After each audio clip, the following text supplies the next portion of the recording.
In this podcast episode, John Kiriakou, a former CIA officer, shares his harrowing experiences and insights into the dark underbelly of the intelligence community.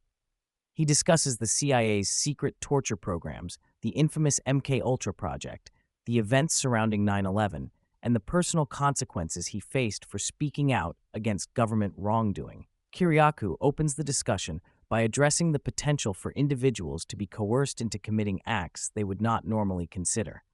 He references the MKUltra program, which was a covert CIA operation that involved mind control experiments, including the use of drugs and hypnosis.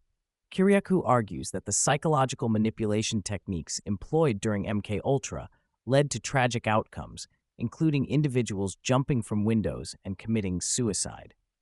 This raises profound questions about the extent to which the government can influence behavior and the ethical implications of such actions.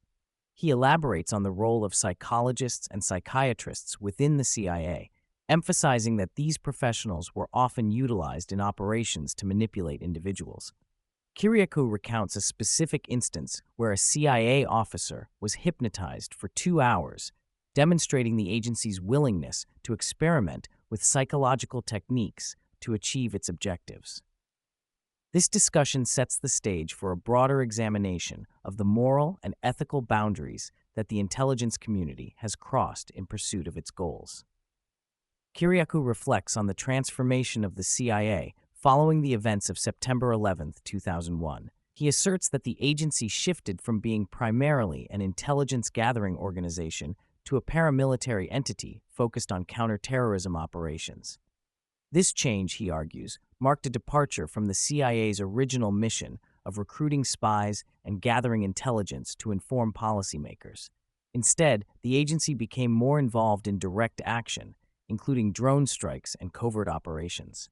He highlights the implications of this shift, noting that the CIA's focus on high-tech surveillance and military operations has diminished its capacity for traditional espionage.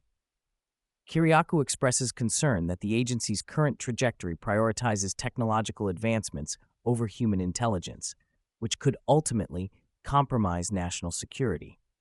This transformation raises critical questions about the effectiveness and accountability of the CIA in a post-9/11 world. One of the most shocking revelations from Kiriakou's story is his encounter with a supposed Japanese diplomat who attempted to recruit him for espionage. During a lunch meeting, the diplomat offered Kiriakou money in exchange for information, which he later discovered was an FBI agent trying to entrap him. This incident underscores the lengths to which government agencies may go to manipulate individuals and gather intelligence, even at the expense of ethical considerations. Kiriakou's experience highlights the blurred lines between national security and personal integrity. He emphasizes that his only crime was speaking out about the CIA's torture program, which he did during an ABC News interview.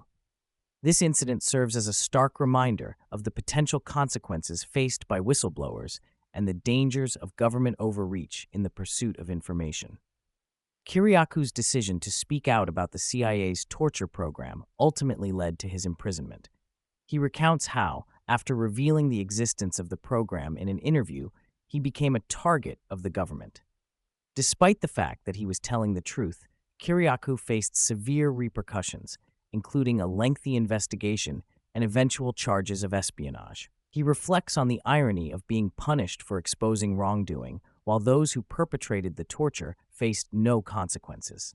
The discussion highlights the chilling effect that such actions can have on potential whistleblowers.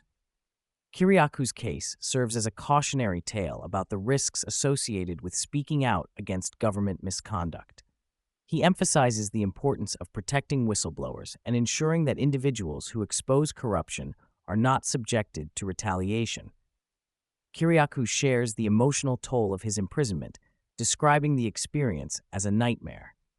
He reflects on the absurdity of being incarcerated for revealing the truth about the CIA's actions.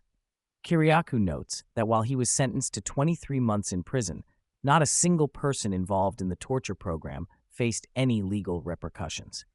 This stark contrast raises questions about the justice system and the accountability of those in power.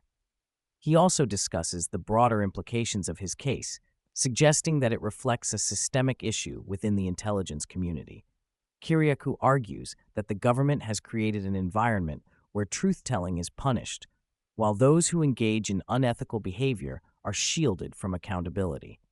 This dynamic poses a significant threat to democracy and the rule of law.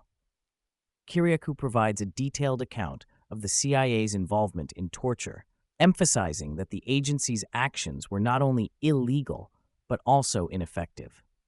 He argues that torture does not yield reliable intelligence and often leads to false confessions.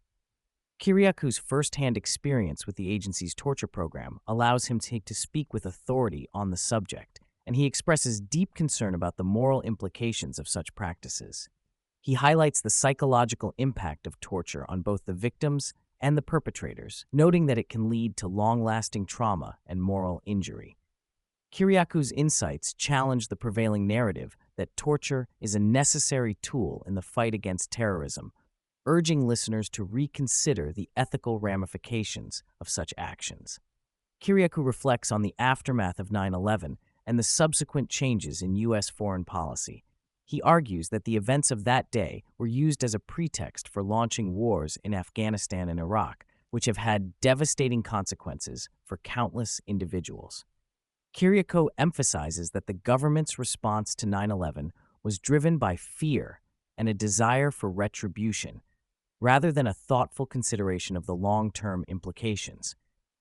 He also discusses the impact of these wars on civil liberties, noting that the government has increasingly encroached on individual rights in the name of national security. Kiriakou's perspective serves as a reminder of the importance of critically examining government actions and holding those in power accountable for their decisions.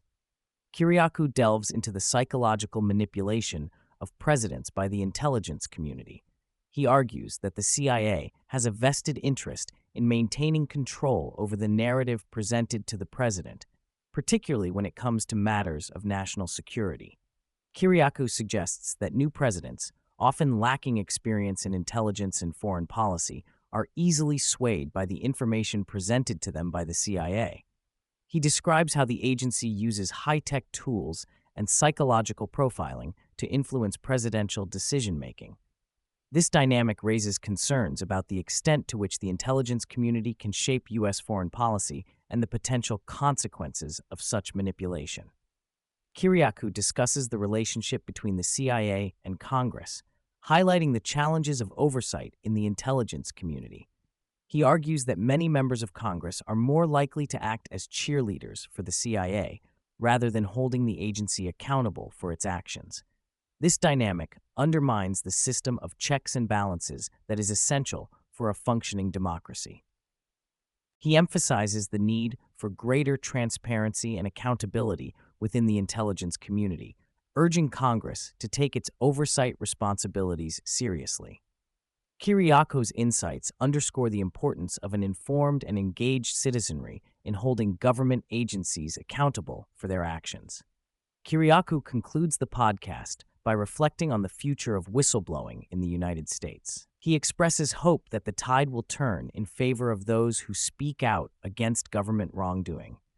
Kiriakou emphasizes the need for robust protections for whistleblowers, arguing that they play a crucial role in maintaining accountability and transparency within the government. He encourages listeners to support efforts to protect whistleblowers and to advocate for reforms that promote ethical behavior within the intelligence community.